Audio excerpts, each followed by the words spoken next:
Yeah, heard. Sir, good afternoon. We are waiting for sir, has not joined. Okay. It is only 2:39. We have time.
You have to message the speaker or you join? Sir, I called up and spoke to him. He'll be joining by 2:50, he told. Just now I spoke to him. Yeah. He will be on time normally. So now everybody has become very seasoned now, sir. Exactly 1 minute, 2 minutes only it takes for people to join and all. Earlier we used to struggle. Even our participants, everybody will come by 2:55, 2:58. Exactly. We have 25 people now. Better start on time and finish also. Yes. Mahalakshmi. Sir, good afternoon. Yes, sir. Good afternoon. All the credit goes to you only for keeping Why, all of sir? us on toes, So I used to make garbad, 11th hour, only 5 minutes. I'm not able to make it sometimes, Good. What, Professor Bhatt? Yeah. She is very efficient. Yes. Otherwise, to make this program sheet and all those, not very easy job. Yes. One person has to be there, then it will be all right. Just as joined, I spoke to sir, Dr. Balasubramanian. I think he has joined. One Balasubramanian is there, but I'm not sure whether it is speaker. Hello? Is that you, Dr. Balasubramanian? I think he is same. Yes, Balasubramanian Sundaram. Yeah, must be same. So same Yes, person, sir? yes, Balasubramanian. Yeah. We'll wait for him to come online, sir. Good afternoon, everybody. Good afternoon, Good sir. afternoon, sir. Waiting for you only, sir. Yeah, thank you. Thank you so much. Sorry, I joined a bit late. No, you are on time. Sir, do you want to check your slides, sir? I will. I'll 1 minute. 1 minute. I'll just. You allowed me to share. Yeah, I have. 1 minute. 1 minute.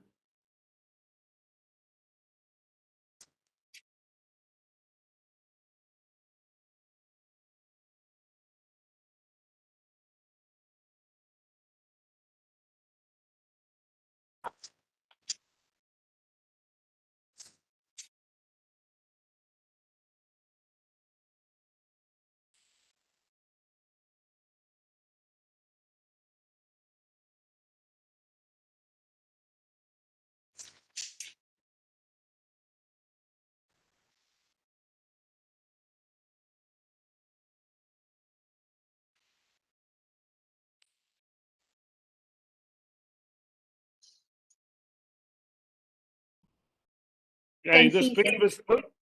Is the screen Screen visible? visible. Yeah, yeah. Okay, Pediatric perspective, tackling and preparing for third wave. Yes, sir. fine, fine. Thank you, thank you. Sir, you minimize it and keep. Initially, I'll be sharing your CV and all, and after that, we will come back to you. Okay, ma. Okay, ma. I'll close it. Okay. Yeah, you can minimize it and keep, sir. No need to close. Okay, okay. Thank you. Thank you, sir. Audio is also fine, sir. Okay, thank you. Thank you so much. Mm.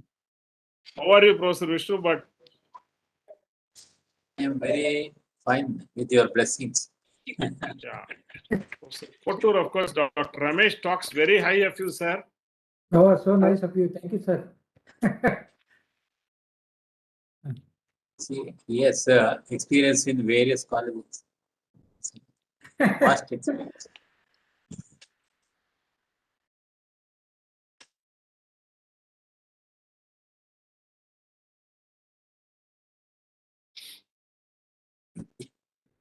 You must be very busy with the hospital administration also. Sir, good afternoon, sir. Good afternoon, sir. Good afternoon. Good afternoon. There was problem with the Hi, net Deepa. connection. I was not busy. The problem was with the net connection. Good afternoon, sir. Okay. Speaker today. Oh, you are supposed to be the host, no, Deepa? Yes. No, that's why you are feeling so little kind. Okay, I think wondering why she is telling it's not even 3, still 7 minutes to go. Sometimes guests welcome host, so it doesn't matter. As long as backup of Mahalakshmi is there, everything is okay.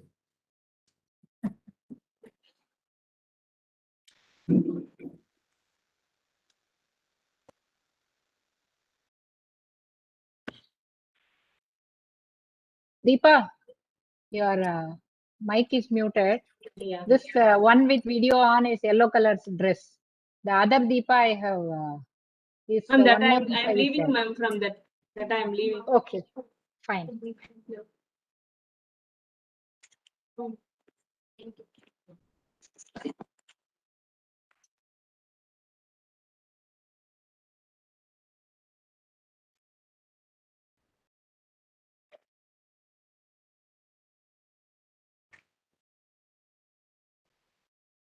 How is it over there now? COVID is quiet now or still hot?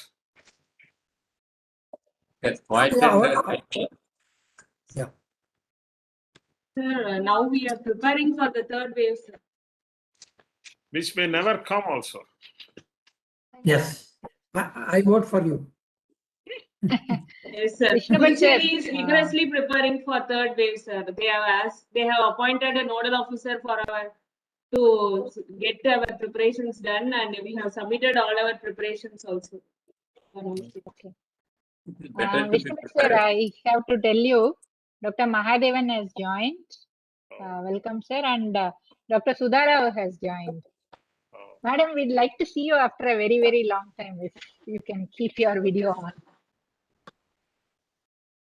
Ma'am, good afternoon, ma'am. Good afternoon, ma'am. I'm Dr. P. Ravi Shankar. Ma'am, good afternoon, sir. Sudhara, ma'am, she has joined, ma'am, our professor. Yeah, I know. That's why I was requesting, madam. Ma'am. Sir, Mahadevan sir is also there. Dr. Mahadevan was the former HOD of Pediatrics from Jipmer, sir. He has also joined today's meeting. That's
Good afternoon, Dr. Mahadevan. Hello, See, ma. your Good mic afternoon. is on. How are you, sir? Good, ma. How are you? I'm fine, sir. Thank you. We see you, I think, in quite a few programs, few webinars we have seen you. Dr. Balasubramanian is a good friend and he's a very nice speaker.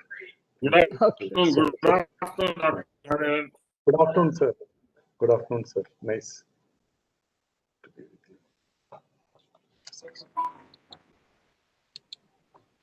Mahadevan is invisible.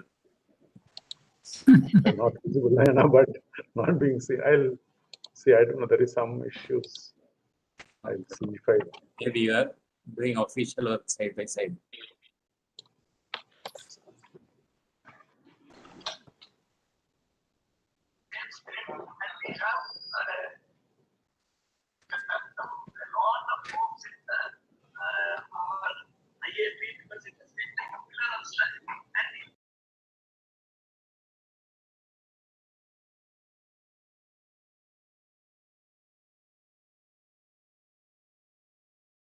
Sir, shall we start? 3 Yeah, o'clock. I think 3 exactly. 2:59. Go ahead. No. Deepu, can you start? Yes, ma'am. I'll start. Good afternoon, everyone.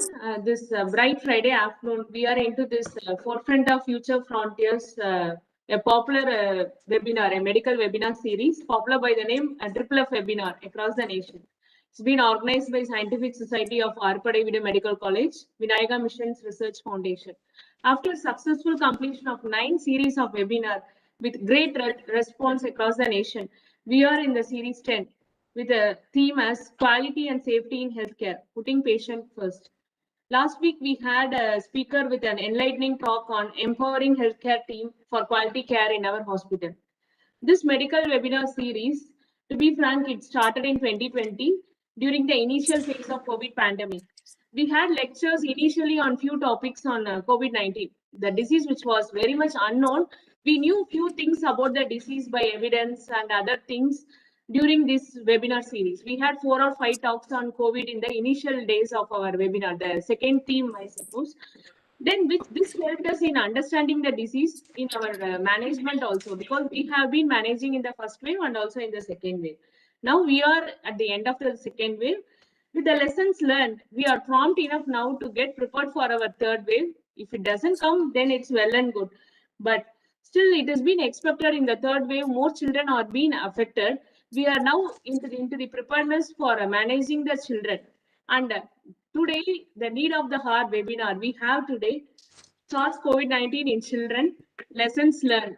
I wonder, sir has put the topic as lessons learned. That means sir had extensive experience on because we are in the amateur stage of managing the pediatric age group COVID patients, and we have a great speaker today, Dr. Balasubramanian. He is a medical director, Knchi Kamakoti Child Trust Hospital, a renowned institution in our nation, from Chennai. Now I request our beloved Dean, Dr. P.F. Kotu, sir, to give the opening remarks and start this session. Over to you, sir. A very good afternoon to one and all over here. Today is a resource person, and I learned that, esteemed audience, we have distinguished persons in the audience, all those distinguished audiences, and my colleagues, Professor Bhatt, Dr. Deepa, Dr. Mahalakshmi, and HODs, others. We are heading towards the Diamond Jubilee celebration of the FFF webinar, which I will say has become an institutional character by now. And we have earned credibility across the country, beyond the country as well, because our speakers, our participants have been from abroad as well. You all know that. And on behalf of myself, on behalf of my staff and students, on behalf of our management, the Honorable Chancellor, Honorable Vice Chancellor, University at large, I am indeed privileged to welcome you all for this wonderful seminar on a wonderful topic, which is the need, present need. Everyone, I'm sure, everyone of our mind, who all the participants, resource persons, only one question is that haunting our mind, whether the third wave comes or not. In fact, even before the start of anything, I overheard our today's esteemed speaker spontaneously answered it will not come.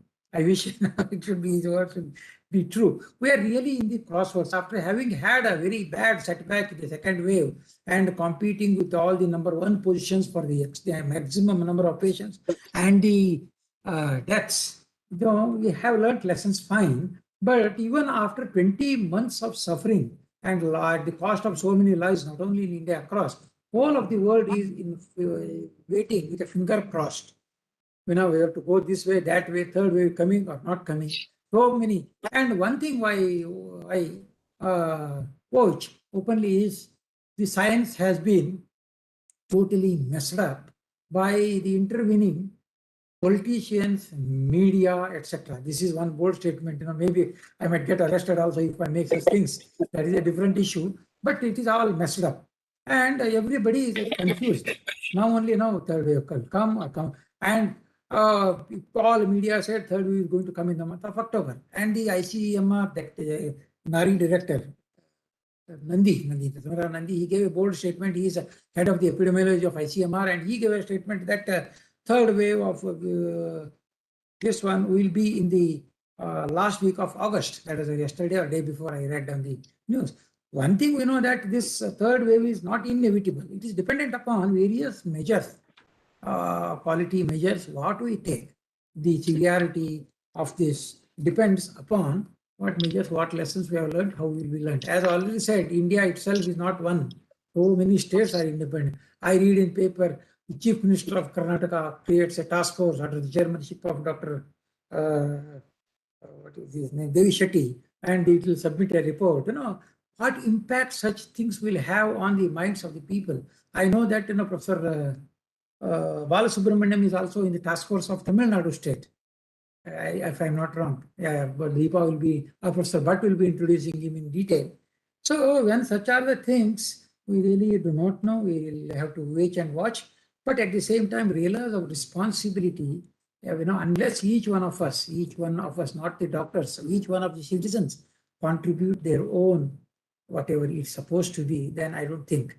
We say only we can control. I use a word, we have tried to circumvent it, we have not controlled it.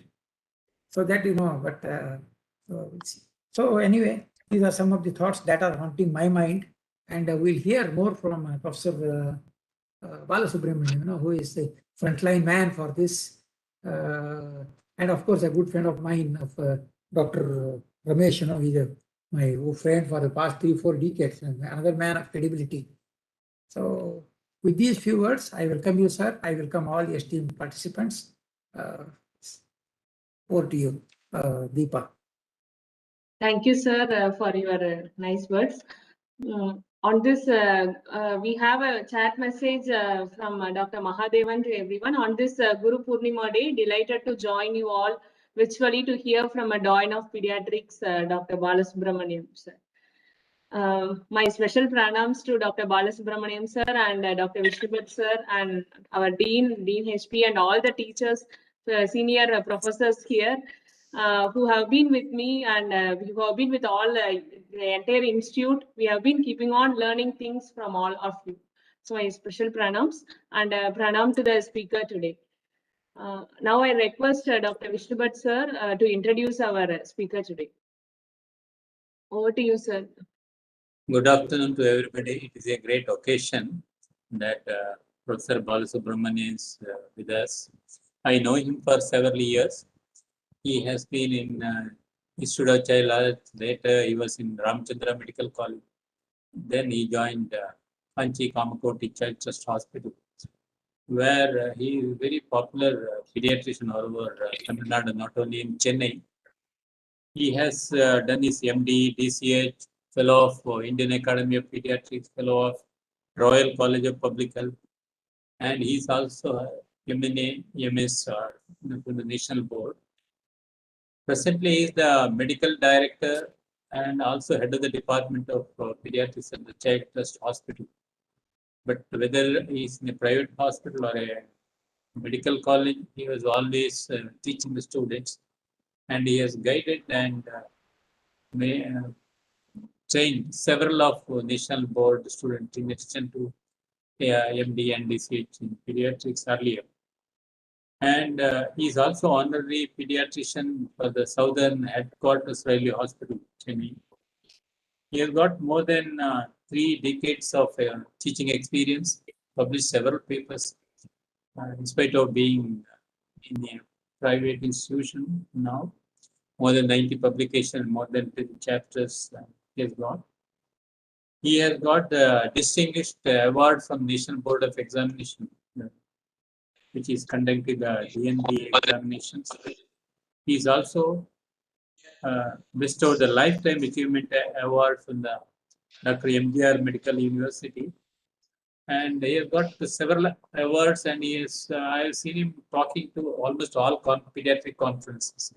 I think more than 500 CMEs and training programs he has conducted. He used to conduct the National Board of Examination, the WASCI training and all that, which used to be very popular. I participated in a few of them. And of course, we used to make the question paper for National Board, WASCI stations. So in several meetings, we used to work together. It's a great honor that such a person is going to talk on his experience with COVID. I know that he has got a lot of experience with the COVID because anybody is sick in Chennai, they prefer going to Child Trust Hospital. Not only because it is popular, he is also there. And with this vast experience, I think he will tell us how to tackle this next COVID wave, if at all it occurs. Because people say that it will involve more children, so we should be mentally and physically prepared for tackling this crisis if it comes. Because it is better to be prepared, not rather than not being prepared. Because once we prepare, even if it does not come, we are happy. Not that we want a crisis to come, but if it all comes, we need to be prepared. So I think all of you are waiting to listen to the great speaker, and I welcome him and welcome you all for participating in the program. Thank you. Thank you, sir, for a nice introduction. Now the screen is with our speaker today, Dr. Balasubramanian, sir. Before that, I would like to announce few things. For the program has been recorded for academic purpose, and it will be streamed in YouTube. So if you can, any of your friends have is not able to join today because few PG exams are going on, they can watch in their YouTube. And kindly mute yourself. I request all the participants, and post your queries for the speakers in the chat box. Over to you, sir, Dr. Balasubramanian, sir. Deepu, just a small this thing. Sir got disconnected, some network issue. He'll be joining. In the meantime, can we entice the audience to look at our YouTube channel? We have a live YouTube channel that is called as AVMC Puducherry, and we have almost we are inching towards our silver button. That's what I would say. So we'd request all the participants, our students, faculty members, to go to YouTube and then put the name of our channel AVMC Puducherry. So whatever programs we are doing in FFF, the research webinar series and other CMEs and interesting talks. So all the content, IIC programs, everything is now available. We have over more than 150 interesting videos available in our channel. So if you go and put the subscribe button, then whenever we upload any new video, you will get an automatic notification. So we'd request all people to subscribe to the channel so that we'll move towards the golden button very fast. I'm just talking because Balasubramanian sir is said to join. He's just joining.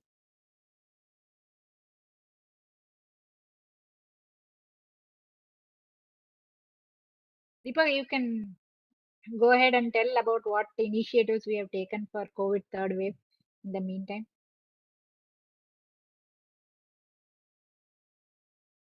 Muted, Deepak. Government of Puducherry, they have from the Directorate of Health Services, we have received a notification regarding the preparedness of our AVMC towards the third wave, especially for the pediatric age group. So they have asked us we have sent the details regarding infrastructure we have, equipments and human resources. And we have regarding the human resources, a team of people have been formulated for management of pediatric age group, with the head being the Dr. Raghupati, head of HOD Pediatrics, and professor, senior consultants, junior consultants, and residents. And management protocol have been formulated by the department now for the management of pediatric age group. And of course, we had 2 training sessions. All these things are related to management of COVID in pediatrics, chaired by our Director Medical Research, Professor Pediatrics, Dr. Vishnu Bhatt sir. We had 2 training sessions. One training session, hope you all have joined with us. And another training session we had for our staff nurses. And we are yet to have some more training sessions for the staff nurses. And regarding infrastructure, we have now 70 beds for pediatrics, and 5 ICU beds have been identified with O2 support and ventilatory support for the pediatric beds. And regarding equipments, we are now equipped with the oxygen support now. Hope so we'll be getting our oxygen generator PSA system soon.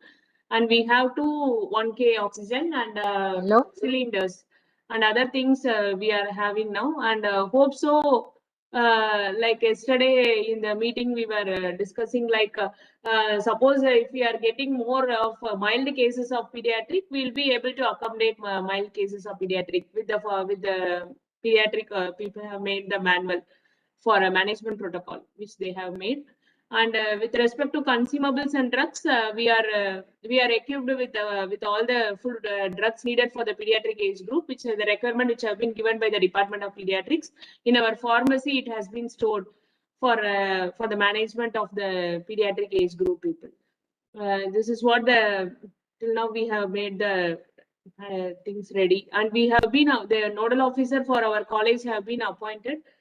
I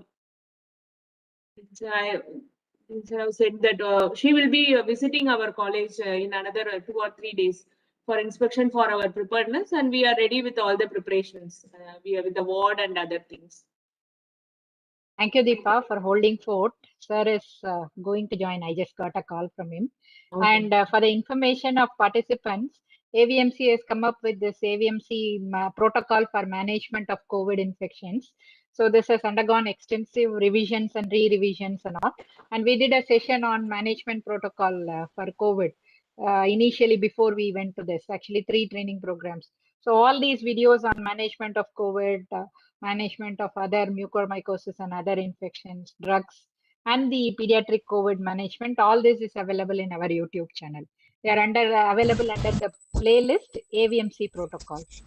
So this is just to keep you occupied till our speaker joins. He has some internet issues, and I hope that he'll join us shortly. But sir, you would like to say something about this particular topic till Dr. Balasubramanian comes? Sir? Vishnuvat sir, would you like to say something about this topic?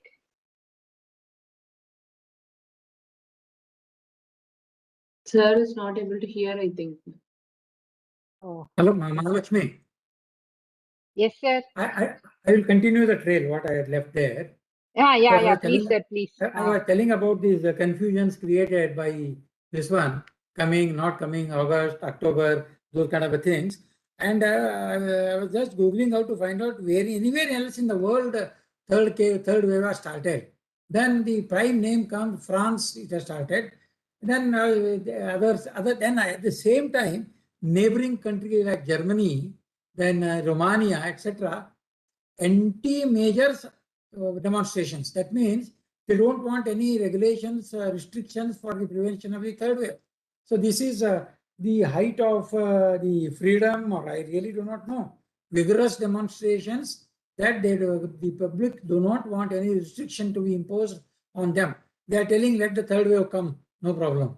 So these are some of the really things which, that's why I was making a comment that it is all messy.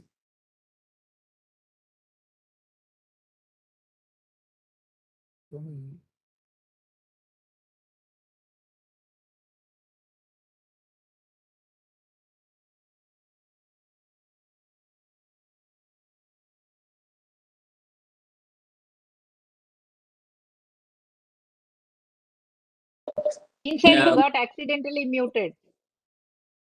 I think you're finished or unmuted, or it got muted accidentally. But I didn't do anything. But sir is back. Yeah. So good afternoon to everybody. I think our speaker got disconnected due to some local problem. He will join shortly. Till he joins, I think we will engage ourselves. Of course, COVID so far has been affecting mostly the elderly people. And vaccination also started with the elderly population, thinking that younger people are safe. Those who are infected, those who are RT-PCR positive, children also, many of them did not develop symptoms, or those who are developed very mild fever or symptoms they had. Very few cases, of course, they become sick, and few children we did lose. Not that it never happened, but the number is very small. It is possible because they have different type of immunity when compared to the adults than the children, the childhood population. And there are cases where the mothers were having COVID positive and they delivered children, and majority of them were normal, they were breastfed, they had no problem, no issues. But of course, everyone suggested safety of newborns by masking, keeping them away, but providing breastfeeding either directly or express breast milk by spoon. So breast milk was advised to continue for all this, not only because breast milk is important. People thought it will protect newborn baby against COVID infection, because the mother, I think he's joined, mother must be having antibodies. Yes, sir. But the only problem is they have developed other types of problems like multi-system immunodeficient immune system syndrome, which cause immunological problems. I think I'll stop here because Dr. Balasubramanian is back. Yeah. He will be telling all Dr. this. Bala, you can share the screen. We are able to see. You can go ahead. Hello? Hello? Yeah. Sir, your audio is muted. Can you please unmute yourself?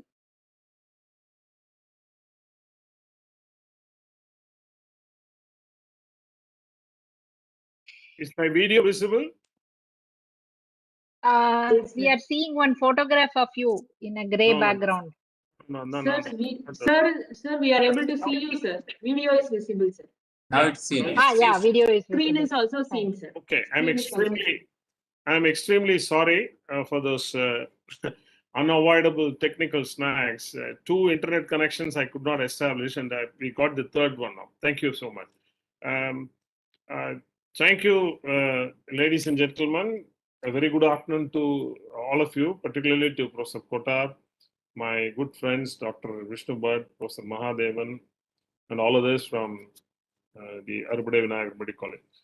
I'm extremely delighted to be sharing my thoughts on particularly the third wave with reference to pediatrics to this August audience. In March 2020, when the COVID-19 was visible and obvious in India, the Hindu newspaper correspondent, chief correspondent in the medical section, called me on a Saturday night. Sir, I want you to write a brief on COVID-19 in children. And she gave me only 24 hours time. And she told me, you have to write a perspective. I told her I know very little about it. The whole world knows nothing about it. What do you want me to write? So within 24 hours, I looked at the literature and wrote with the title, COVID-19, will it be polite to children? And I asked searching questions to myself whether I was right in asking whether it will be polite or not. Fortunately, the COVID-19 virus has obliged me in being very polite to children. Why am I saying this? It has been a mild disease in pediatrics so far, though many are predicting doomsdays for pediatrics in the third wave. So with this introduction, I thought I will share my thoughts on the possibility of a third wave, the myths and the reality. I will share some case scenarios from our hospital over the last 15 to 16 months. And I'll share my thoughts on what we can do as professionals, particularly in pediatrics, and some update based on recent guidelines for COVID-19 and Knchi, my favorite topic, and of course, a summary. In fact, there is discussion even amongst all of you about the possibility of third wave. Many of my relatives ask me, Bala, is there going to be a third wave? I ask them to go to a good astrologer than ask a scientist because nobody knows what's going to happen. And I tell them I'm not an astrologer. If you look at the data of pediatric COVID in the government portal, this is what you find. This is the data which was there on 28 May. Now, if you go to the website, you will not find this data. It is no more there. And the data showed that as on 28 May 2021, 3.35% of all cases of COVID-19 in India have been in children below the age of 10 years, and around 8.38% has been in the age group of 11 to 20. That means, so far amongst all the cases of proven COVID-19 in India, around 11.7% had occurred in infants, children, adolescents, and young adults up to the age of 20 years. That means 1 out of every 8 cases in India have been in children or adolescents. That's what the statistics from the government portal suggest. Because there is no data on Knchi anywhere in India, there is no comprehensive data. But then there are people who are predicting doomsday. Third wave is going to be more severe in children, more cases are going to occur, and there is going to be a big stretch of the resources for pediatrics. etc. and so on. And most of them who have been predicting, I'm afraid, are not pediatricians. They are all other professionals, scientists, some of them statisticians, some of them epidemiologists, some of them noted surgeons. They are all saying pediatric third wave is going to be very bad. But is it going to be? I'm afraid it's not going. I'm happy to tell you it's not going to be. Why? Most children with COVID-19 don't require hospitalization. 90 to 95% don't require anything. And it is not very difficult to diagnose severe COVID in pediatrics, unlike adults, which has got various manifestations. It's straightforward most often. Most recover at home. And mind you, if parents and elderly are vaccinated, children are not going to get the disease at all. And if children eat healthy food, stay active, of course, they don't stay active nowadays because of lockdown. They don't reduce their screen time. They are going to be healthy. If they reduce it, they'll be healthy. And most of the predictions have been based on statistical and mathematical projections. There is absolutely no scientific, epidemiological, medical data available to prove third wave is going to be severe in children. And what has happened in the US cannot be applied to India. And basically, the innate immunity of Indian children is far better. They have been exposed to multiple types of viruses, including types of coronaviruses. There must be some cross-reactive protective immunity. So based on this, I don't think it's going to happen at all. A severe third wave affecting pediatrics is not going to happen. And in children, particularly with BCG vaccination, which is definitely going to offer some protection to severe COVID, our children are not going to suffer badly. So there is no evidence that third wave will affect kids more. Until today, there is no evidence at all. Let us hope I am proved right and wrong, and not wrong in December. In fact, in one of the articles published recently, a scientific article, they are predicting that first week of August is going to start and end during October 2021, and the peak might happen in 2021.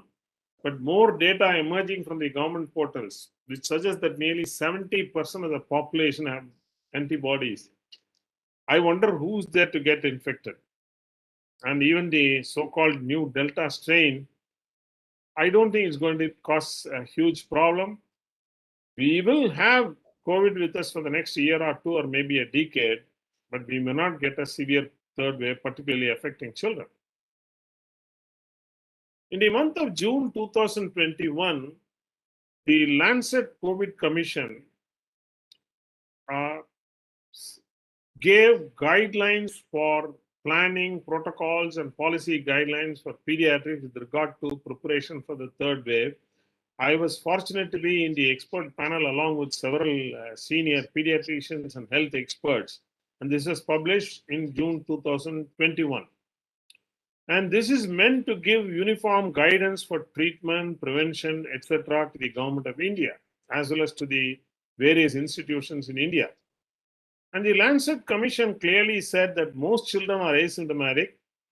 And amongst those who are symptomatic, mild is more common than moderate and severe. And they also said that gastrointestinal symptoms could be very important warning signs for COVID in pediatrics, unlike adults who have primarily respiratory manifestations. Here, children present with diarrhea, vomiting, acute gastroenteritis with dehydration, and they turn out to be having COVID infection. This is something which has not been observed in China, but in India, it's being observed. In fact, in our own institution, 1/3 of cases have had gastroenteritis rather than respiratory manifestations. This is something which is very important. And the proportion of symptomatic children is going to increase as age increases, as does the severity. In fact, children above 10 years are more likely to suffer from severe COVID than below 10 years. Coming to the burden, so far in India, whatever data that is available suggests that the mortality has been high only amongst those with comorbidities, immunocompromised conditions, children who are mentally retarded, bedridden, who have chronic cardiac disease, chronic metabolic disease, diabetes mellitus, obesity. They are the ones who are likely to suffer from severe COVID and die. And most cases who got admitted were all under 10 years of age. And both first and second wave, the data had been very similar. This is what the Lancet Commission commented. The Lancet Commission clearly said that the third wave is not going to be very severe in children. I hope it's going to be true. With regard to sharing of personal experience from our own institution, toward the end of March 2020, we started a SARI ward called Severe Acute Respiratory Infection Ward with all the protocols established by ICMR and the Government of India. And from then onwards, we have had over around 2,300 cases, with positive cases numbering around 258. That means about 10% of what we screen for as inpatients. But nowadays, nobody gets into the hospital wards without COVID-19 for precautions to everybody. Fortunately, we have had only 2 deaths. And those 2 deaths also were more due to the comorbid condition. In fact, one child had acute myelocytic leukemia, tumor lysis syndrome. That child wouldn't have survived whether it is COVID positive or negative. There was another child who had chronic vasculitis who died of chronic renal failure. And in these cases, SARS-CoV-2 was only a bystander. So our prognosis has been extremely good in the last 15 months in pediatrics at least. Having talked about the official figures and the figures from our hospital, let me take you through to some case scenarios. This is a 5-year-old child who comes with fever, cough, and coryza. No fast breathing, saturation is excellent, 99, active in between fever episodes, symptoms are normal. You suspect COVID, what do? So the parents are anxious, you can admit in a COVID care center. You can ask for a COVID testing. You can give symptomatic measures and counsel on warning signs, like what most adult physicians do, prescribe azithromycin. Nowadays, anybody who sneezes or coughs gets azithromycin, whether it is a child or an adult. What is the right action? What you have to do is to only give symptomatic measures. COVID-19 mild disease is similar to viral URA, which is our breadwinner in pediatrics. You don't have to do anything. But what is important more than the treatment is to counsel on warning signs. You must tell the mother and father what to do, what not to do, when to return to the emergency, etc., rather than prescribe antibiotics and several other medications. Only paracetamol is required. So the Lancet Commission came out with a protocol where they said you screen and you test only if it is necessary. What do you mean by testing when it is necessary? Only the child is moderately or severely symptomatic, or you're going to admit, or for some social reasons, child has got an immunocompromised condition or a comorbid condition, then you test them even if it is mildly symptomatic. And if it is test is positive, you admit in a COVID facility. Until you know the test, if you're going to admit, hold in a separate area, isolation area, the child is negative, you shift to a non-COVID facility. And always you must decide what is the severity of the child. And here again, there are 3 or 4 ways of testing for COVID. You can do rapid antigen test. Rapid antigen test has got a great advantage. You get a report within half an hour. Now even home kits are made available by Abbott. But the disadvantage is that a negative rapid antigen test is not good enough. If you strongly suspect, you may have to do PCR. So that's a disadvantage. Fortunately, in Tamil Nadu and Pondicherry, our resources are quite good. Rapid antigen test is not being routinely done. But in the western states and eastern states, they have been doing it with a lot of problems. The other alternatives are you can do a PCR, which takes about a day for you to get the result. But there are faster methods. One is suppose Gene Expert, which is used for tuberculosis. The same machine can be used to test for a PCR. That has been approved by ICMR. You get a report within 2.5 hours. But in our hospital, we have established a TrueNat PCR system where we can get a report within 1 hour itself if needed. So that's the fastest. It's as good as the routine PCR or the Gene Expert, but definitely better than the rapid antigen test. Coming to the classification of disease, how do you classify the disease? Child who is asymptomatic, absolutely no investigations, only counseling. If a child has got fever, no fast breathing, saturation is normal, no danger sign, child is otherwise well. Here again, no investigations are required. You require only counseling. That is mild. What is moderate disease? Here it is equal to pneumonia in the ARI program module of IMNCI and WHO, where if you have a respiratory rate which is more than what is appropriate for that age, tachypnea, or if the saturation is between 90 and 94, or signs, but there are no signs of severe disease. So if you have tachypnea or you have hypoxemia between 90 and 94, that becomes moderate disease. In which case, admission is required, hospitalization is required, tests may be required, particularly counts and CRP. Routine testing is not required. You may have to consider giving antibiotics based on pneumonia algorithm. On the other hand, if a child has got cyanosis, saturation is less than 90, grunting is there, child is severely ill, lethargic, and is in shock, encephalopathic, comatose, and there are features of multi-organ dysfunction, that becomes severe disease or critical disease. In which case, you will have to do complete blood counts, liver function, renal function, CRP, blood gas, blood culture, X-ray, and you have to do echocardiography, ECG, and various coagulation markers and inflammatory markers. This is the recommendation made. Coming to the management. So we know from the history and physical findings of the child which category this child will fit into, and then decide to treat appropriately. So if a child has got mild disease, as I said earlier, in a mild disease, what you require is only 4 P's: paracetamol, parental counseling, right? And patient waiting, and prompt recognition of warning sign. That's what you should do. So home care can be given. We can give ORS. We can give bronchodilators through MDI in spacer. Nebulization is contraindicated because it's an aerosol generating procedure. Paracetamol in the right dosage. And the parents must come back when there are warning signs. In my clinic, what I do, I give a temperature chart containing all the warning signs of severe illness. Ask them to report or to me or to the hospital. But in some cases, home monitoring may not be the right option. Where if a child has got immunodeficiency on steroid therapy, chronic disease, diabetes mellitus, those cases, your threshold for hospitalization should be lower than in the routine case. Next thing is, do we give antibiotics for COVID-19? In fact, I know quite a few of my relatives in Mumbai. They have sent me WhatsApp prescriptions of what they got from the physicians and pulmonologists.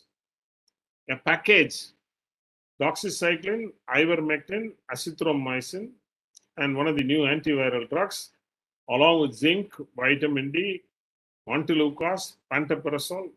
Everything is put in a package, and the package costs about 1,700 rupees. It's given for 7 days. You treat children like that? Fortunately, we don't. The WHO discourages antibiotic therapy or prophylaxis for patients with mild COVID-19 routinely, but nobody is listening. For somebody who has got confirmed COVID pneumonia, antibiotics should not be prescribed unless there is a dilemma. So you may say WHO protocol says pneumonia, you give an antibiotic.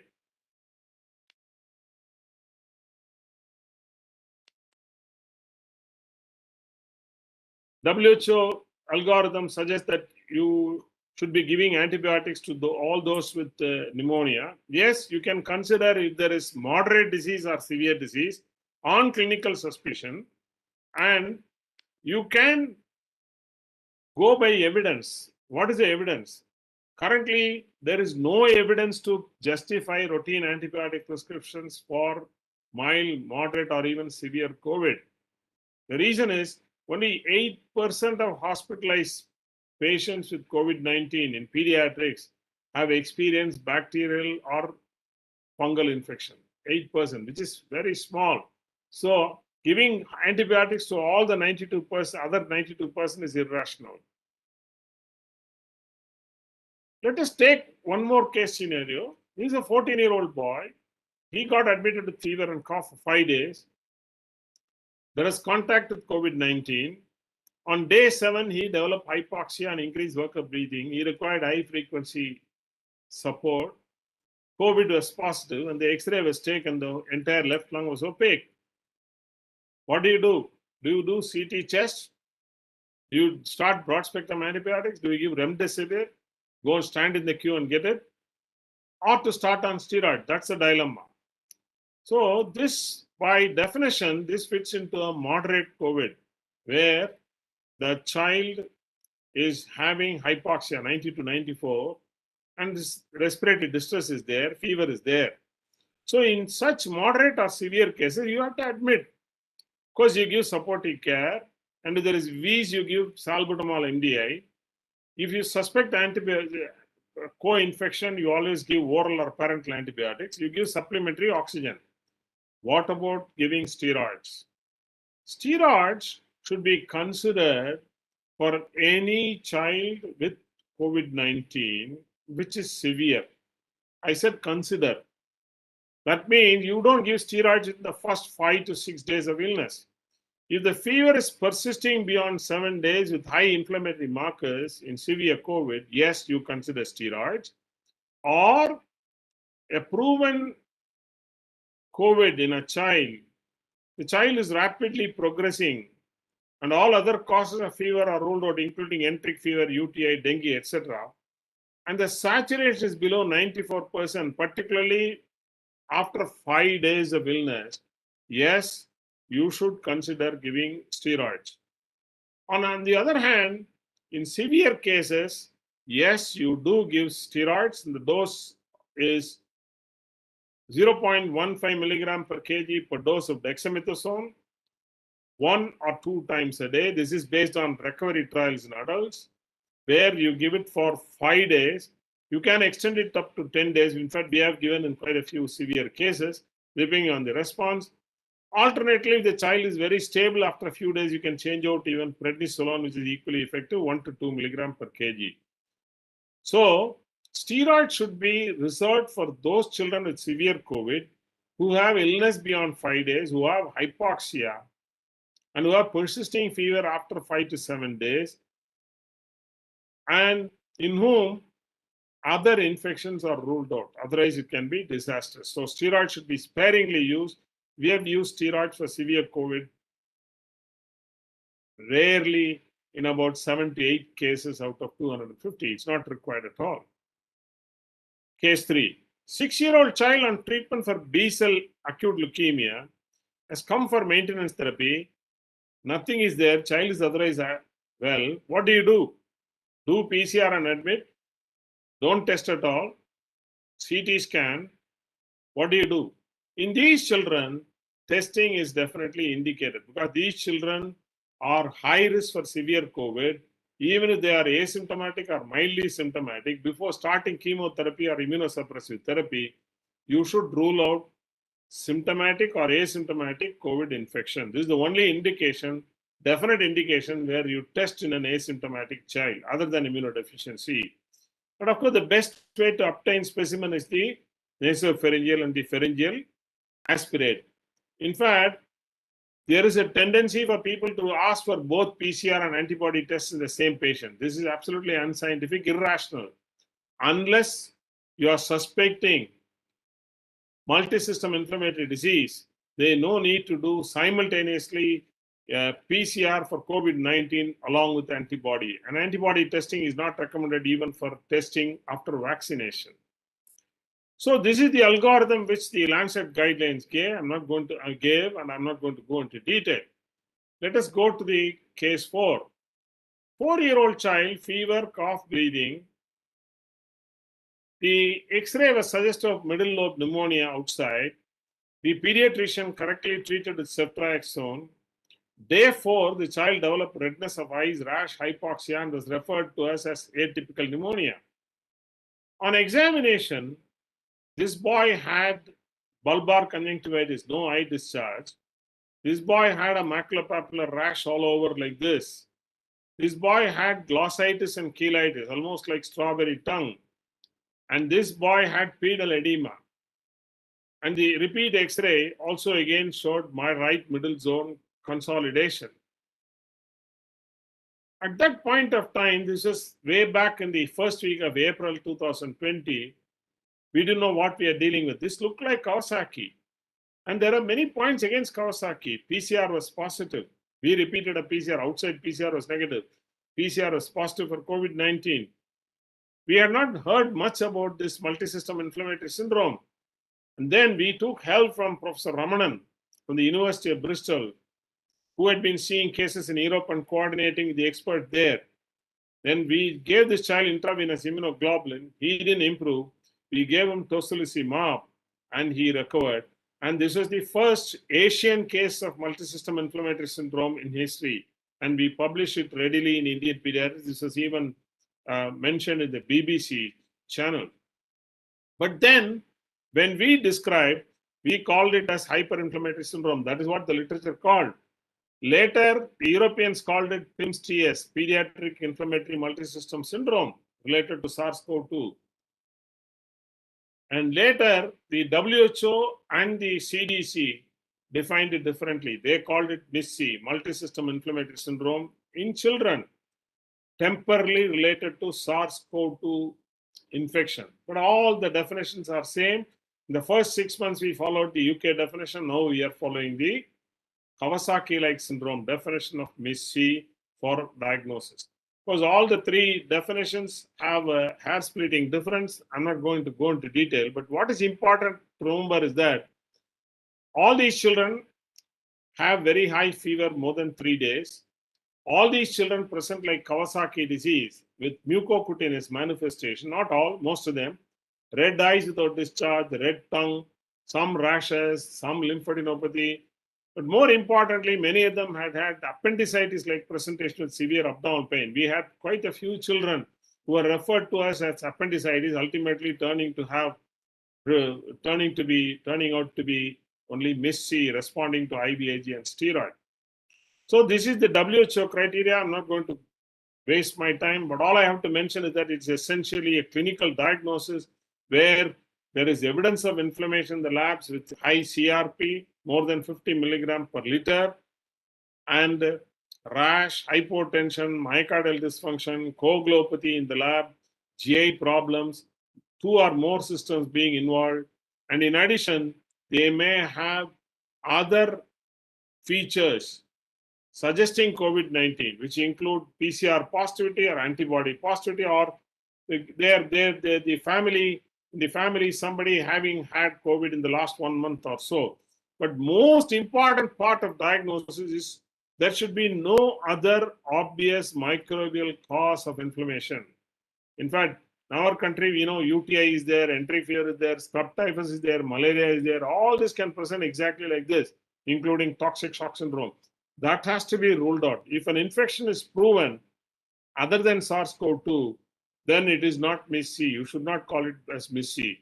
But in our own series, which we published in Indian Pediatrics very early after our series of cases, we found that all these children had fever. Nearly about 2/3 have some mucocutaneous manifestation. So 2 out of 3 have some mucocutaneous manifestation. And respiratory symptoms are seen only in 42, unlike severe COVID. GI symptoms are seen almost equal numbers, 41%. And cardiovascular symptoms are predominant, which include fatigue, palpitation, dyspnea, arrhythmias, irregular heartbeats, etc., etc. Lymphadenopathy was seen in about 1/3 of cases. And about 2/3 we had to admit in ICU with good recovery. And if you have a life-threatening disease, then you have to hit hard. What is the treatment for this MIS-C? Though it is an infection-related complication, it has to be hit hard with immunomodulators. And before giving, we do a level 1 workup and then decide whether this child requires immunomodulated therapy. But more importantly, we always do blood cultures, we do scrub typhus, IgM, ELISA, we do dengue serology, we take X-rays to rule out pneumonia. Only after ruling out serious infection, we start considering immunomodulated therapy. Of course, in a sick child, we always give antibiotics so that this child does not die due to infection. And what are the basic investigations we do? We do complete blood count with differential. We do a complete metabolic panel, LFT and RFT. CRP is very, very important. In fact, we have never seen such high levels of CRP in the recent past, as much as we have seen in MIS-C. Most of the CRPs have been around 150 milligram per liter. That doesn't mean 50, less than 50 excludes MIS-C. That 50 is only a cutoff, arbitrary cutoff point. And of course, most of our patients have had an IgG positivity. We have been able to perform antibody testing even retrospectively. If more important clues are there from the labs, what are they?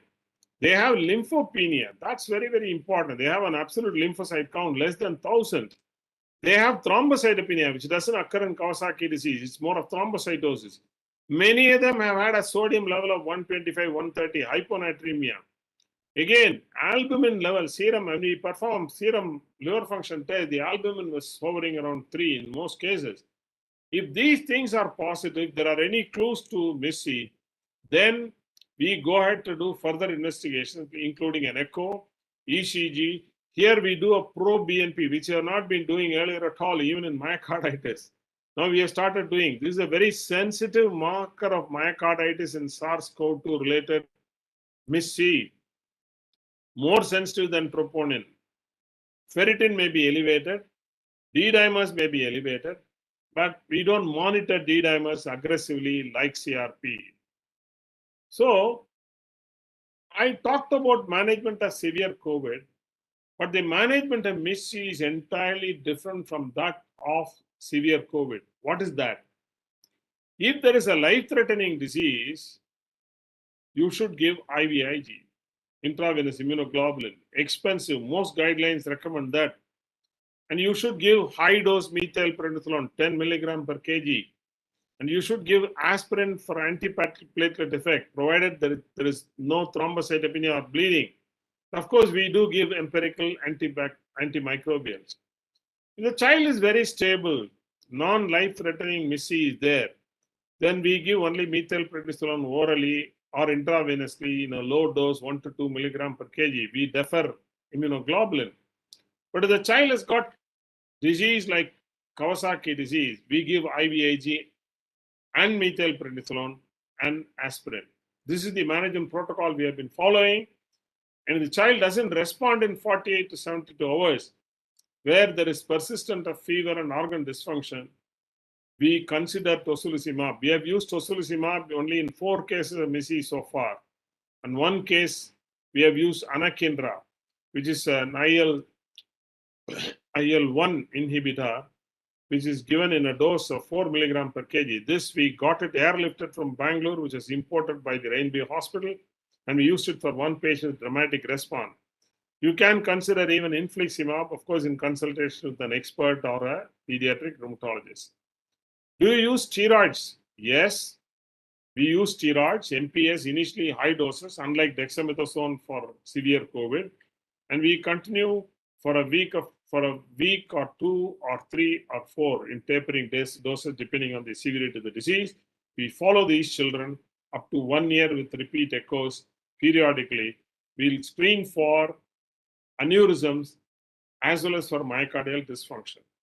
In adults, you would have all have seen all adults with severe COVID, all adults with comorbid condition, all adults who have the slightest risk for severe COVID, they are given enoxaparin. Unfortunately, in pediatric COVID, most of our cases, almost all cases of MIS-C and most cases of moderate or severe COVID have had elevated D-dimer levels. So do you give in pediatrics enoxaparin like in adults? The answer is no. We have used it very, very sparingly and we have not burnt our fingers. So in MIS-C, if there is a coronary aneurysm, the big coronary aneurysm, the Z score more than 10, or when there is obvious thrombosis, or the ejection fraction is less than 35, we give enoxaparin subcutaneously. Otherwise, we don't give it as prophylaxis unless the patient's got some underlying disease like SLE or diabetes mellitus as a high risk factor for thrombosis.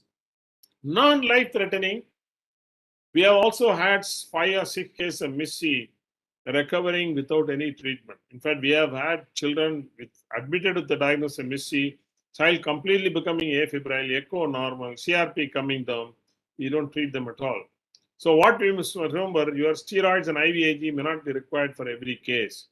So far, we have had, I had put it as 150. Today's score is 160. Touch wood, and we are lucky. We have had some of the best results anywhere in the world. Zero mortality till now. They have given us sleepless nights, but all of them have survived. Most have received IVIG and MPS. Cardiac outcome follow-up study is going on. Most of it is very, very positive. Having talked about various protocols that are available, there is something which happened again in June, where the government of Ministry of Health came out with some guidelines to improve treatment for third wave in pediatrics. They came out stressing the importance of nutrition and exercise. In fact, the COVID-19 lockdown had resulted in a lot of obesity. And obesity is a very, very, very important preventable risk factor for severe COVID as well as Knchi. It may be more severe. So I was fortunate to give an interview to the Times of India, stressing the need for people to be aware of the risk of obesity for severe COVID in children. Of course, we should not forget routine immunization services. People are scared to come to hospitals and centers to give immunization. We must counsel and spread the message and tell them it is safer to go to a clinic or a hospital than to go to a mall or a Kotawal Chowdi market or a fruit market or a religious function or a family function. So those with comorbidities, those children who need immunization, they should reach the health facility, whatever is nearest to them, and continue their supported treatment, continue their routine immunization services. Of course, the impact on psychosocial health has been dramatic. Almost every day, there is an adolescent who comes with some psychological problem, which may start from mobile addiction, game addiction, sleeplessness, sighing respiration, pseudo-dyspnea, non-organic cough, psychogenic cough, functional abdominal pain, malingering, joint pains, all this particularly amongst adolescents is on the increase because they are all bored sitting at home watching TV and mobiles alone. The operational guidelines also mention that our healthcare facilities should be prepared for the third wave. If it is going to come, we must all be prepared. They are given detailed instructions. It is available in the public domain. They have given facilities which should be upgraded, starting from the PHC to the district hospital to the medical college level, tertiary care level. And they have also modified the IMNCA program. In the IMNCA program, health workers taught to identify serious illness when a child presents with fever. This is the chart in the IMNCA. This government guideline has modified this. What has it done?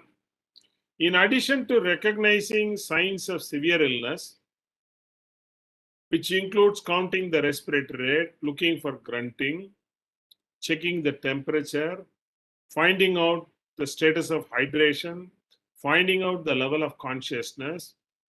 In addition, the health worker or the ASHA has to identify the signs of severe COVID and Knchi.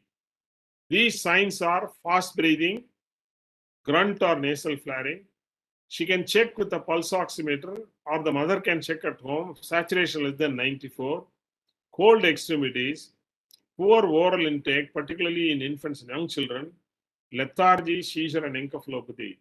If an ASHA or a primary health worker in a primary health center or in a village uses this IMNCA chart and identifies this, she or he has to inform the designated COVID care center and arrange for a transfer, if possible with IV fluids and oxygen, alert the team or get the ambulance with specific pediatric monitoring equipment. This is what the government is looking at, the feasibility of providing everywhere in India.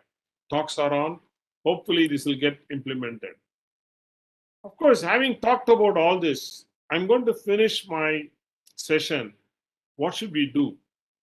We can do very simple things. We should create awareness among parents. We should tell them COVID is mild, but your child may develop Knchi, so be careful.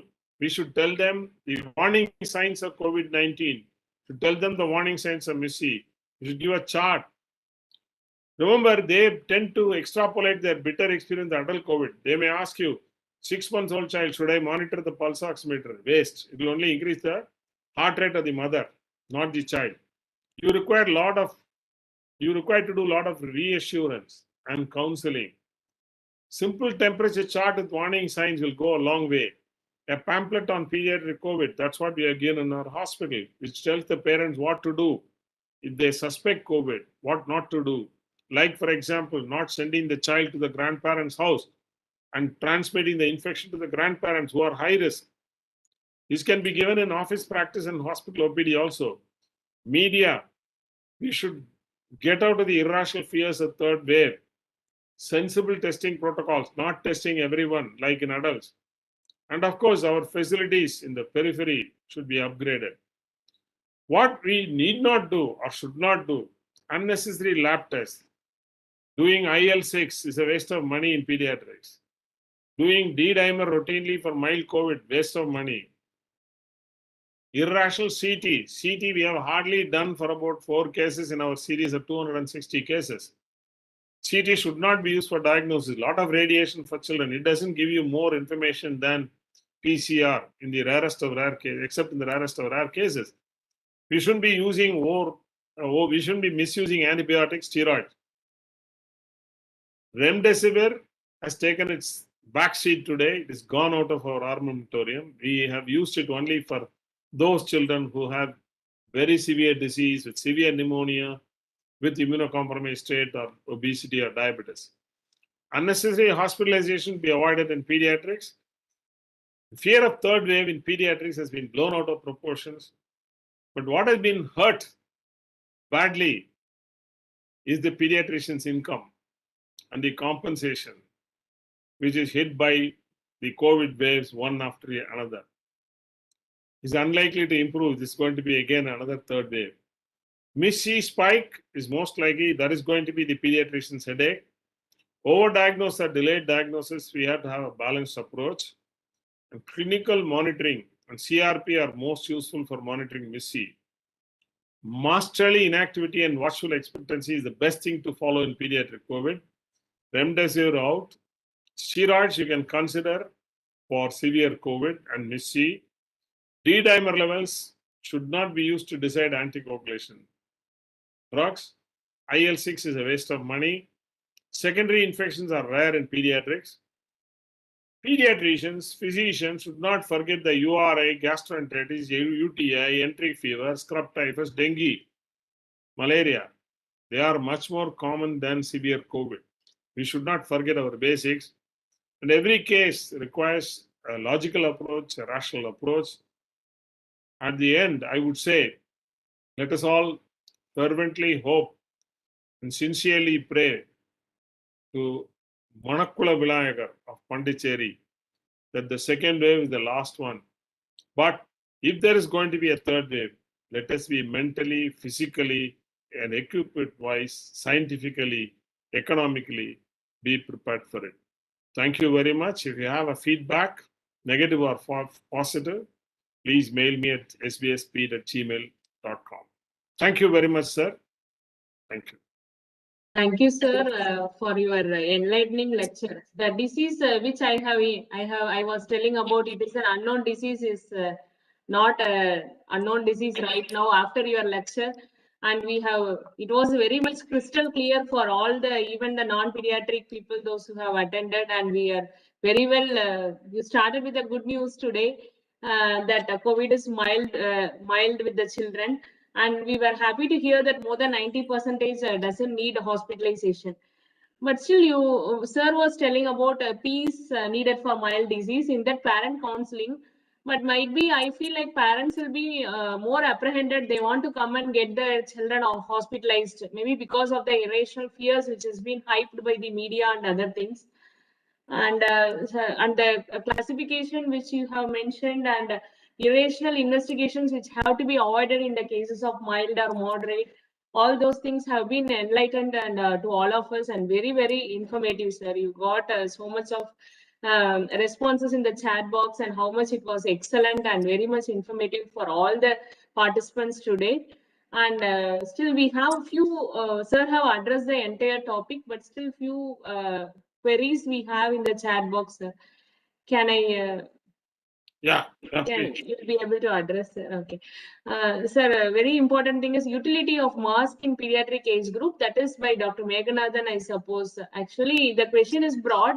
I think this question I also had in mind, whether the children, if they go for outdoor plays, playing in the outdoor areas, like going for a running race and other things they are playing, that time also whether they have to be with the mask when they are playing outdoor play. Whether it is appropriate for them to have the mask while they are playing. See, let me begin from somewhere else and come to the answer of the question. Okay. See, our schools are closed for nearly now 15 months.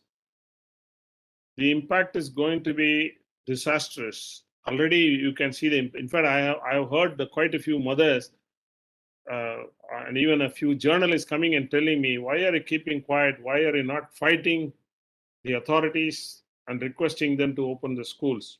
Sir, please ask them to open schools. That's what the mothers are today crying. That's one. Two, if you open the schools, are children going to be badly affected?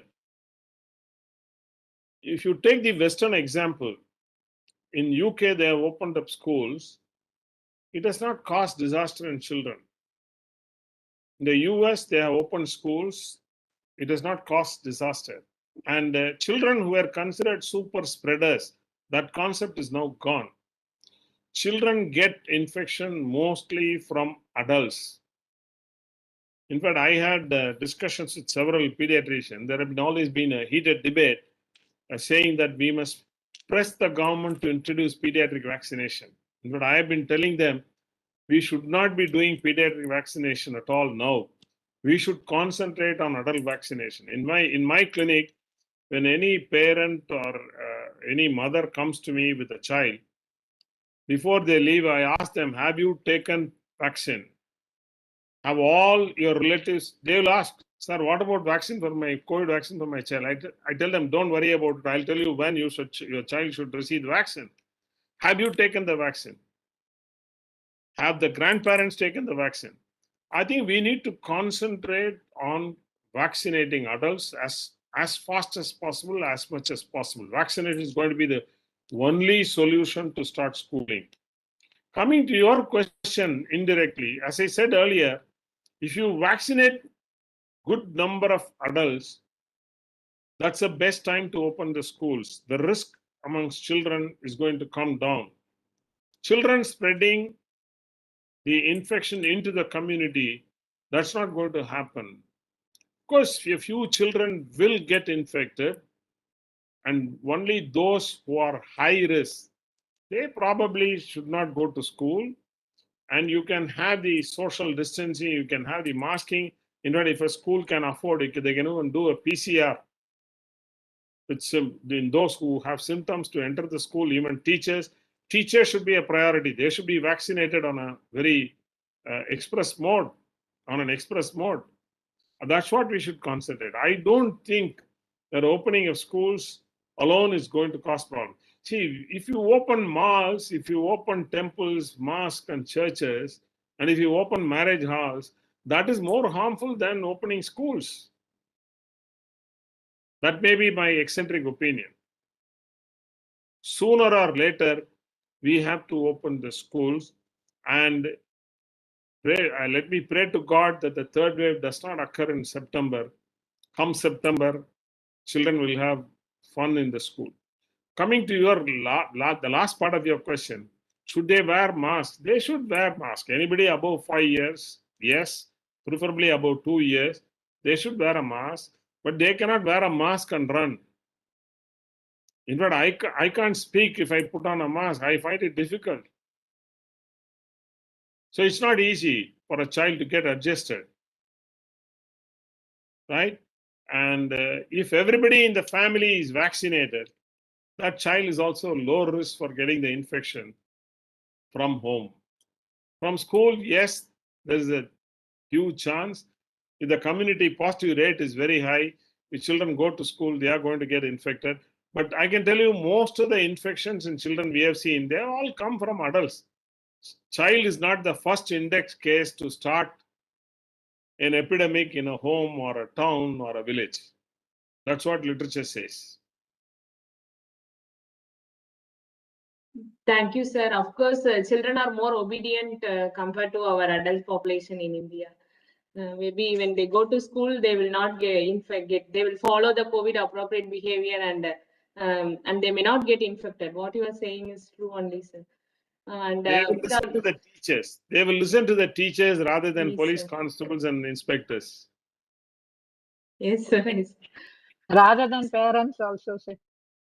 Otherwise, the slogan should be like this: if you want to save your child from because the apprehension of third wave is there among the parents, the slogan should be: if you want to save your child, vaccinate yourself. Like that, the slogan should be. At least then they will get vaccinated themselves to save their children. One strong message we should send to parents is to get everybody around the child vaccinated.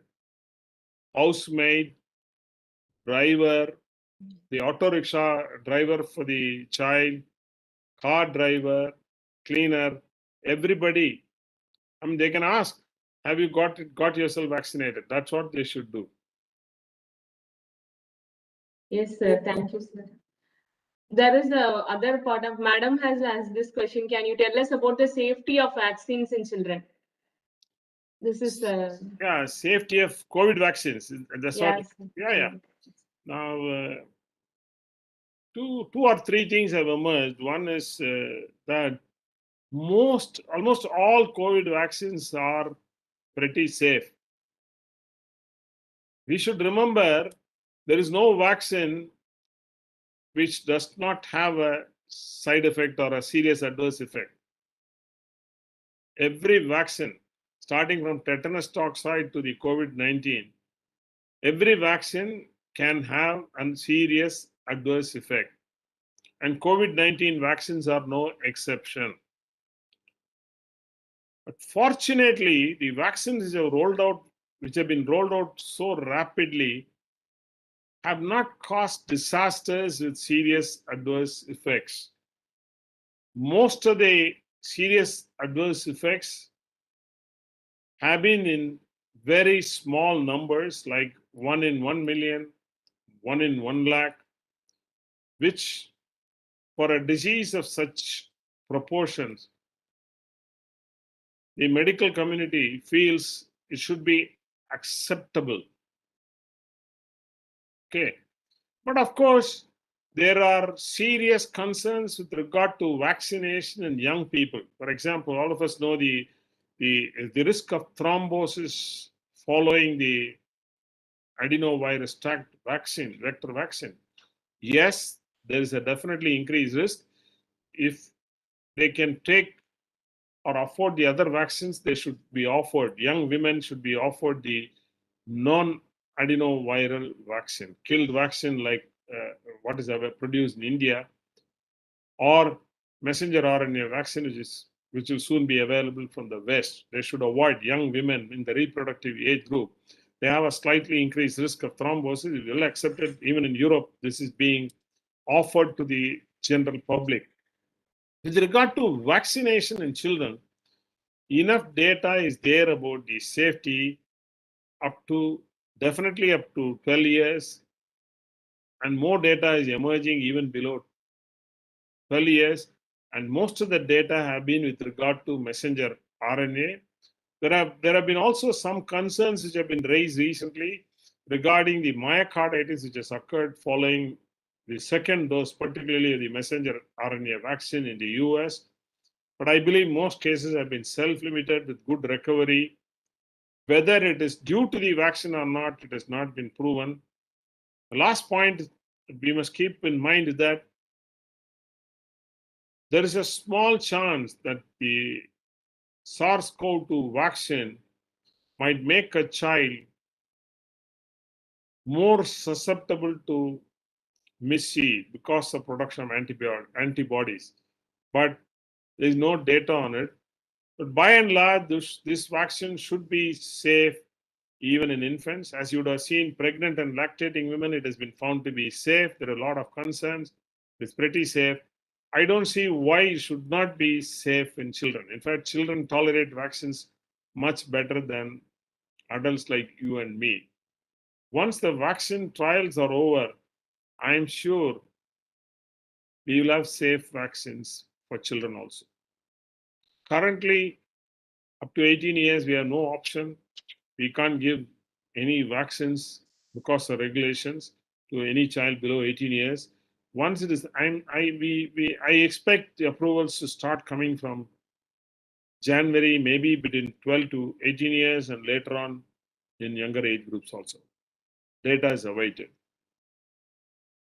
Okay, sir. Thank you, sir. We have a few queries from Dr. Mahadevan, sir. Any Stephen Johnson picture with mucocutaneous involvement in COVID patients? Sir, fortunately, we have not seen. They have published from Holiday Institute of Medical Science the first case of Stephen Johnson. Fortunately, we have not seen, sir. Sir, COVID is like syphilis or TB or HIV, sir. It can produce anything.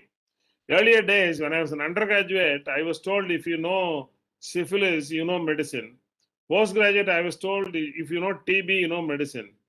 Then as a young teacher, I was told if you know HIV, you know medicine. Now I tell my students, if you know SARS-CoV-2, you know medicine and pediatrics.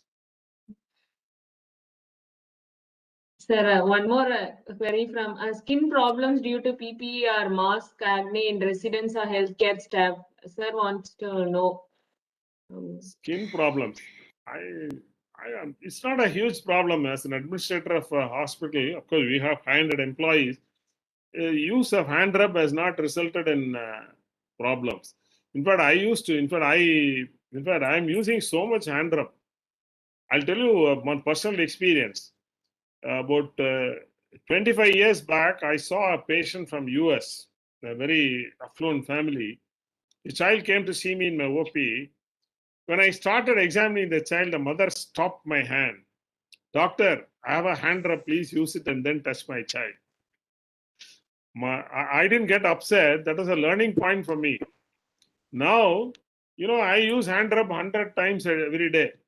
I search for literature whether the absorption of alcohol through the skin can cause some alcohol toxicity, cirrhosis, etc.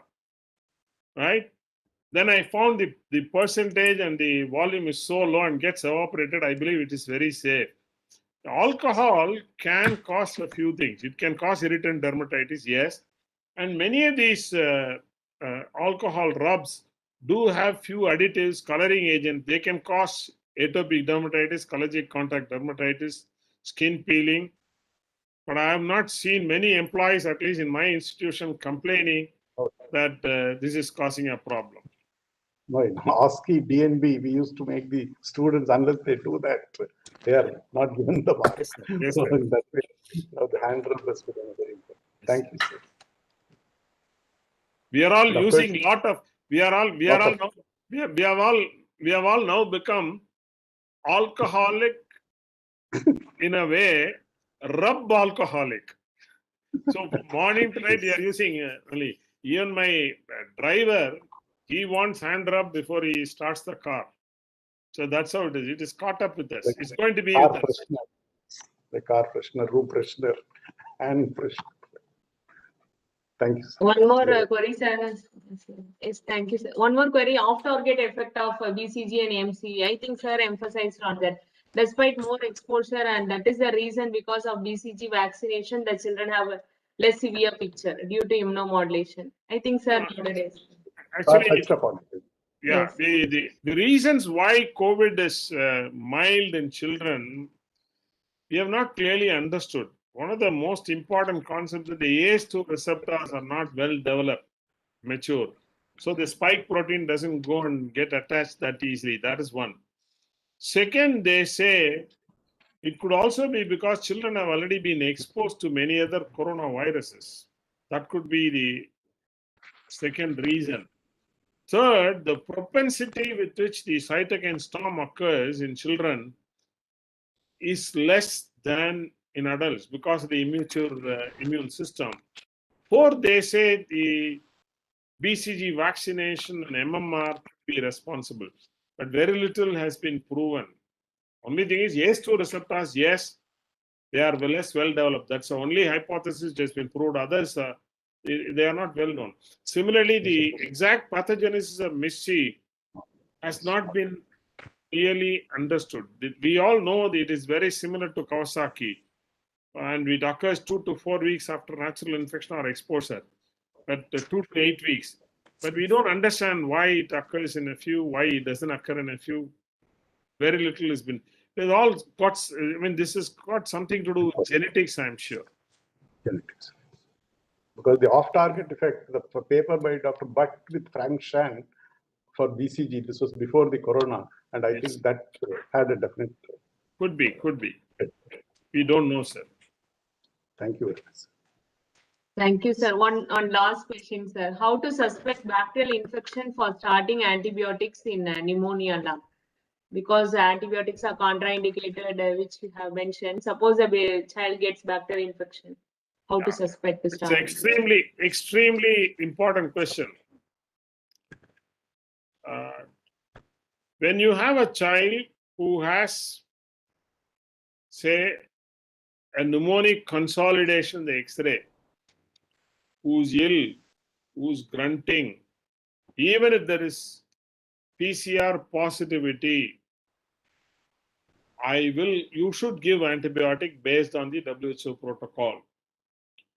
I said you should not give antibiotics to mild COVID. For moderate and severe COVID, it is essentially clinical judgment. For example, CRP is not high, counts are not abnormal, child's X-ray is normal, only tachypnea is there, PCR is positive. You'll have to give only oxygen, wait and watch. But if there is a slightest doubt, we take blood cultures and start coverage for pneumococcus with ceftriaxone, reassess after 48 hours. I always say we have two problems. One is starting trouble, another is stopping trouble. Starting trouble, we have dilemma. To start or not? Yes, you start. Child improves, when to stop? I think both are based on clinical judgment, helped by laboratory and radiological features. For example, if there is a lobar pneumonia with pleural effusion, if you don't give antibiotics, it's wrong. On the other hand, mild tachypnea, no hypoxia, wheezing is there, crackles are there, COVID PCR is positive, CRP is negative, counts are normal. Giving antibiotics is wrong. It's essentially holistic clinical judgment. To start is not a crime. To continue without evidence is not appropriate.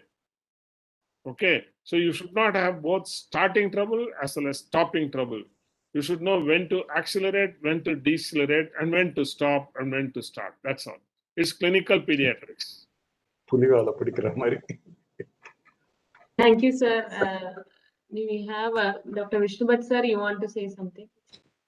As usual, it was a very interesting and impressive talk, and I think many of the listeners, they have commented that it was very informative and nice talk. You have seen large number of cases, almost 250 and odd. Some of MSc cases you must have seen without COVID. Actually, I had two of my relatives from Bangalore who had MSc in children around 3 years, another was 2 years. They never had COVID in the family or anybody positive, but these children presented with high fever. Then they found MSc in myocarditis. They presented high fever, myocarditis, and D-dimer, all this positive. Then they responded to steroid and other things. But you must have seen many of them because your series is very large. And another thing about BCG and COVID, now one study is going on with Jipmer and Pondicherry government. Adults, they are vaccinating second dose of BCG and checking whether those who received BCG are getting less infection than those who are not received second dose. Even if they had BCG earlier, they are giving one more dose. This is a study going on with the government of Pondicherry and JIPMER. They are doing a community-based study. I think last 7-8 months is going on. Result is yet awaited because there are some studies from Chennai also who thought initially giving BCG will protect, and many people started taking BCG like chloroquine and other things. But it may not be dramatic, as you said, alter the immunity or something like that. And it was very informative and very nice. And rightly you said about the vaccination. Thank you very much. Thank you, sir. Thank you, sir. Sir, Dean, sir, you want to say some closing remarks, sir? Any queries or something? Yeah, Professor Balasubramanian, in fact, I was waiting my term, for the last one. See, I don't say it's a closing remark or anything of that kind. Some thoughts based on, see, now this is a FFF platform has hosted this COVID topic. Almost a dozen speakers, various aspects of COVID management, they have spoken, including this Dr. Gordon Guyot, who is the pioneer of evidence-based medicine. He shared the platform, FFF platform, on the eve of the Golden Jubilee. With all that background, I have a question that's probably exclusively not for pediatric COVID patients, even it is applicable for adults as well. Now, I would like to give a background of the Lancet Commission, which you quoted, was established as a step towards restructuring the Indian health system towards universal health care. Of course, during the COVID era, they started addressing the COVID issues. They gave some strong recommendations for control or taking India towards universal health care, especially during this epidemic of COVID-19. And in that, one other, apart from other recommendations, what state should do, what state central government should do, because they have specially addressed the Indian scenario, because the health system in India is controlled both by state government as well as the central government. Then I just wanted to draw your attention to the third recommendation. What they have said is the government of India should only disseminate the evidence-based protocols, evidence-based recommendations to control the disease. They have made a very bold recommendation. That is recommendation number 3. My thoughts on this are, Indian population 70-80% lie in the rural areas, and the Indian health system is controlled by alternative systems of medicine. And the database of the alternative system, all Ayush, Ayurveda, Unani, Siddha, electronic database of having the evidences to treat any of the diseases, including COVID, are minimal or nil. Under the circumstances, how can we say that, why I am asking you this? You have been in the pediatric field, you must have seen thousands of children. And, in children, many a times, these home remedies or the remedies of the alternative system medicines are tried at home by the mothers or grandmothers.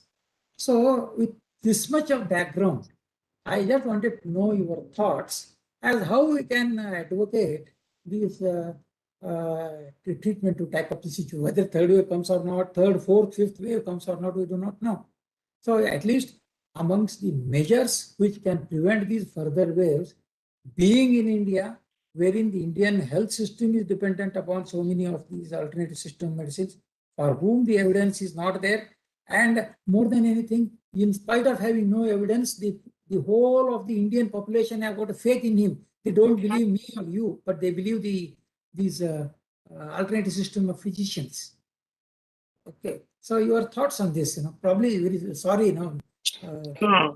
See, what has happened after the onset of the COVID pandemic has been a lot of misinformation thanks to the media hype and the WhatsApp university thesis. I call them WhatsApp university thesis. In fact, I have at least around 20 people in US and UK and Europe, and almost every other day I get one message from them containing some nonsense of some new drug or new method or some new Ayurveda, Siddha, Unani, something like that. They have seen the biggest problem has been, recently you would have seen in the media, somebody who claimed to prevent COVID with an eye drop, cure COVID with an eye drop. He himself died of COVID. See, we have, unfortunately in India, in spite of large number of cases, as a country, we have failed to do good clinical trials to come out with strong therapeutic protocols. In fact, see what happened in the beginning, everybody gave chloroquine, then they gave azithromycin, then for some time they added oxycycline, they added ivermectin, they added some glucose, and every 2 months something is getting added. With the result, the public don't question anybody who writes everything together in the same prescription. And when I tell them only paracetamol will help, they look at me up and down whether I am an animal or a human being. So the public have been taken for a ride, and there is no uniformity. You look at the NHS in UK, everybody sings the same tune. Here, there is one, and in spite of ICMR and Government of India giving periodic updates of protocols, it's not being followed at the grassroots level. See, I don't criticize governments. See, our own state, they use some Kabasur Kudineer. What is the evidence to use it? Where is the evidence? See, everything is gone. Only dexamethasone has stayed. Remdesivir is gone. So you have to go by evidence. In fact, I also believe that quite a few adults in India have died because of polypharmacy. So you should know when to give steroids, how to give, what is the timing, what is the indication, etc. That has not happened. Most of the protocols have emerged after the damage has been done. That could have been easily avoided. So I personally feel all these alternative systems of medicine, there may be some role for it, but you must, in 2021, unless you have clinical trials with good evidence, we should not be trying out all these dangerous remedies. If something like honey, is perhaps the best cough syrup in the world. Well, it has been proven with studies, harmless. Only such measures can be used. All other alternative methods have to go through rigorous trials before we start trying. But somebody might say it may be too late. But have we not come out with vaccines so fast? We can come out with good medication. I am sure by next year, we will have good biologics and we will have good monoclonal antibody cocktail, which might help if given on the day one itself. We might be having that. Until then, we have to wait. Rather than try experiments which are all based on, I again repeat, WhatsApp University, PhD, MD, D.Litt thesis, which have no basis. Yeah, I fully agree, Professor Balasubramanian. You will be, I don't know, happy or a little annoyed to learn that all the patients admitted in my hospital, of which I am head of the institutions, have received Kafasura Kudineer. All the patients, I don't know whose brain it was. By the time I learned, it was already started getting to be distributed. All patients by default have taken that. One good thing is nothing has happened. If anything has happened, it is not attributed to Kafasura. That is a wonderful thing I can tell you.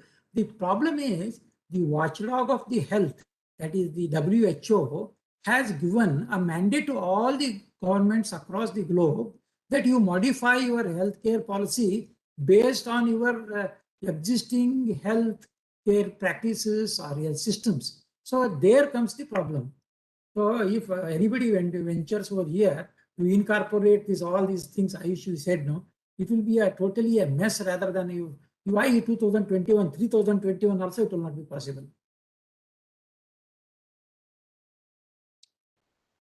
Thank you, sir. Thank you, sir. With this, we had a very nice session today, interactive also. Sir has addressed all our queries. Thank you, sir. Thank you very much for giving time for us this past 2 hours. With this, I'd like to close the session. We'll be having once again next webinar. We'll be having the next Friday. One topic. Yeah, Deepa, next week we will be having a very interesting session.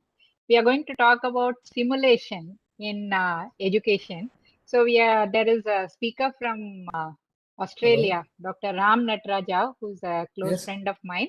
He's a pediatric surgeon. He's attached to the Monash University of Australia.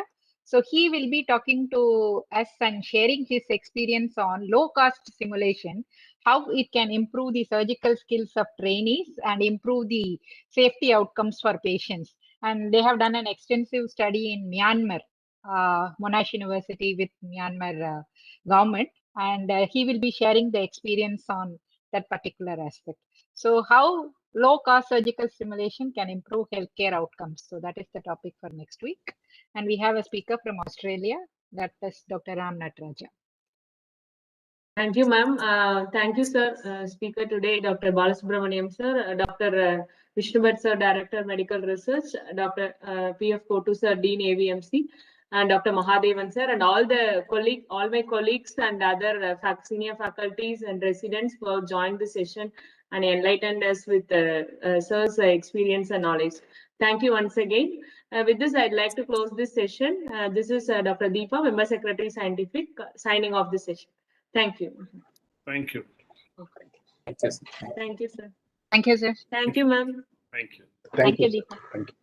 Thank you, Dr. Kotu, Dr. Bhatt. Deepa, just leave. I will close the recording and then I will.